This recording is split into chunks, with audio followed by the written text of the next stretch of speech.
Ang masamang biyenan. Pinapasok si Mr. Wang sa kwarto. Sinara ang pinto. Tinawagan ng anak na umuwi. Para raw mahuli ang asawa. At iwan ito, nang akala ng biyenan na tagumpay ang plano. Nagising ang manugang. Nakita si Wang, na may gagawing masama. Ginamit niya ang kanyang lakas para lumaban. Pero di niya kinaya. Mabuti at dumating ang mister. Nakita ito. Agad siyang nagalit. Sinampal niya ang asawa. Nakita ng biyenan at hipag at agad pumasok. Sujinyo, nagdala ka pa ng lalaki dito. At pinagloloko ang anak ko. Hindi kita kayang pabayaan. Sinampal ng biyenan ang babae. Wala pang oras para magsalita. Pati na ang hipag. Nagsisinungaling ka pa. Nahuli ka na nga. Tumatanggi ka pa. Kuya, hiwalayan mo na. Palayasin. Nang marinig ang ina at kapatid. Sumigaw ang lalaki. Pinapaalis ang asawa. Di siya naiintindihan ng mister. Tatawag sana siya ng pulis. Pero inagaw ng biyenan ang telepono. Hindi siya papayag. Ngayon, narinig ng manugang ang plano nila. Natapos na rin. Galit na galit si kuya. Siguro malapit niya na itong hiwalayan. Talaga ba? Hindi na ito importante. Ayaw na ni kuya sa kanya. Huwag kang mag-alala. Xiaoshu, relax ka lang. Siguradong hihiwalayan siya ni Yufeng. Maghintay ka lang. Hihintayin namin ang iyong pagbabalik. Natuwa naman ang babae. Yun pala. Hindi gusto ng biyenan ang manugang. Wala raw ambag sa kumpanya. Gusto niyang pakasalan ng anak ang isa. Pero di niya inakala. Anak ng pinakamayang tao sa mundo ang manugang. Pag-uwi dinala ng mister ang mayamang babae pa uwi. Hindi niya ito inakala. Sujinyo, hindi ka pa umaalis. Kung ako sa'yo, maghanap na lang ng lubad at magbigti. Nakakahiya ka. Sinasadya mo akong saktan. Nandito ka lang para mang-insulto. Hinikayat ng babae ang lalaki na hiwalayan na siya. Nagalit naman ang asawa. Pero sinisisi ng mister ang asawa. Di pa nagpapaliwanag. Sinampal niya ito. Nakita ito ng biyenan at hipag. Sinabi na, kung sisirain mo ang kinabukasan ng anak ko, hindi kita hahayaan. Umalis ka na. Huwag ka nang manatili rito. Yufeng, maniwala ka sa akin. Matutulungan talaga kita. Huwag ka nang manggulo. Xiaoshu, huwag kang lumapit sa kanya. Siya ay munting nilalang lang.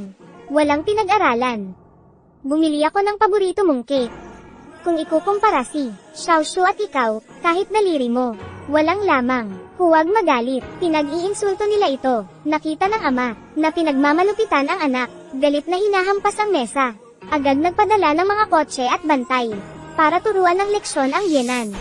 Mr. Su, ang binigay ko na trabaho sa iyo. Okay na ba? Sigurado ka bang gusto mong iwan ang kumpanya kay Miss? Siya lang ang anak ko. Siya ang tagapagmana. Dapat sa kanya ang lahat ng ito. Agad mong ayusin.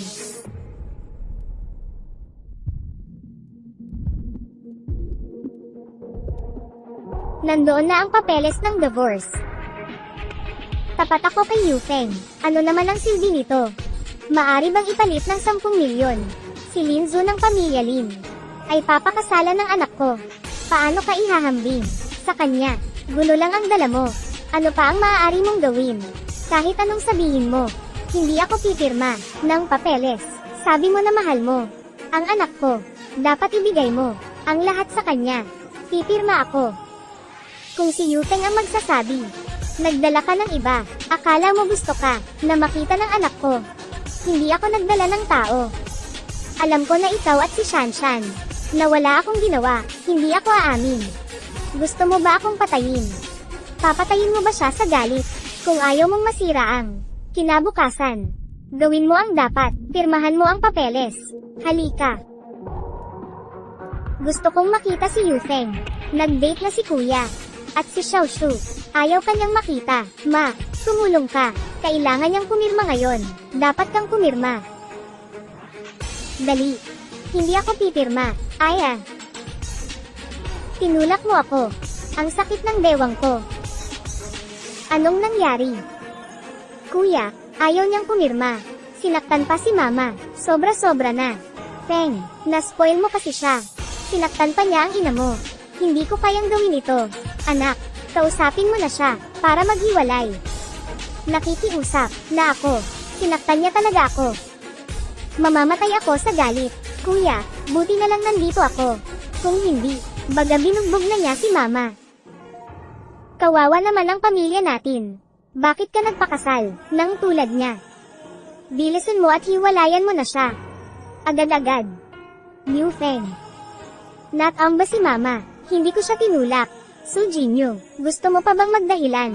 Sinasabi mo bang nagsisinungaling? Si mama, tama na. Su Jinyo, pagkatapos mong pumirma, umalis ka na. Ayokong makita kang muli. Liu Feng, tingnan mo ang itsura mo ngayon. Puno ng kasinungalingan. Ikaw pa rin ba, ang dating Su Jinyo? Dismayado ako. Miss, okay ka lang. Mister, so, bakit ka nandito?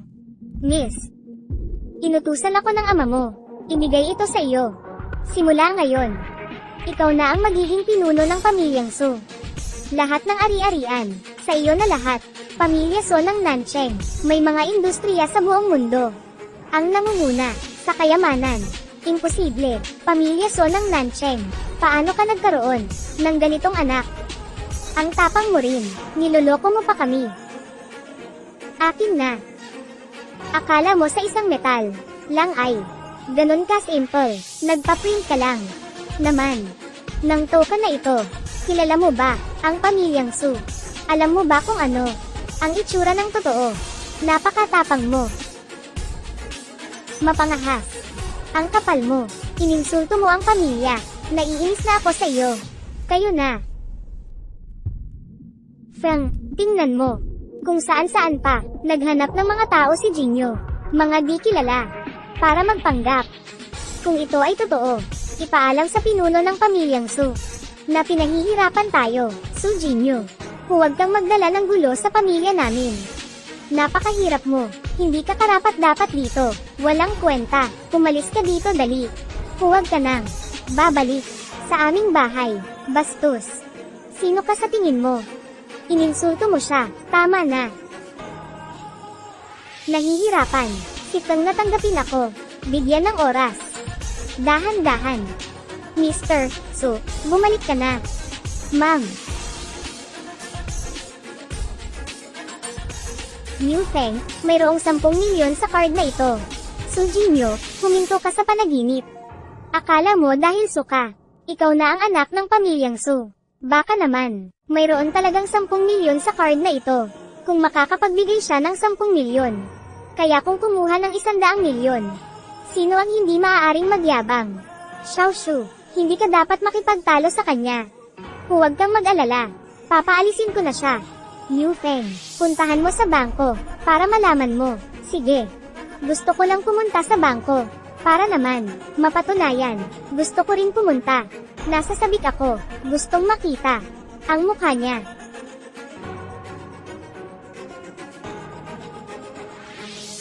Su Jinyo, may oras ka pa. Ang presidente ng bangkong ito ay kilala ko. Huwag kang magloko. Xiao Shu, kilala mo ang presidente ng bangkong ito. Siyempre, President Zhang ng bangkong ito. Close siya sa pamilya namin. Ang galing mo naman.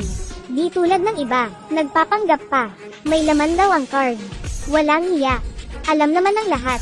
Kung matino ka, umalis ka kaagad. Itigil mo na ang pagpapahiya. Kung ako sa iyo, umalis ka na. Alis na. Kundi mamaya baka, mapahiya ka lang. Ang malas ng pamilya, bakit nakatagpo ka pa? Ano na?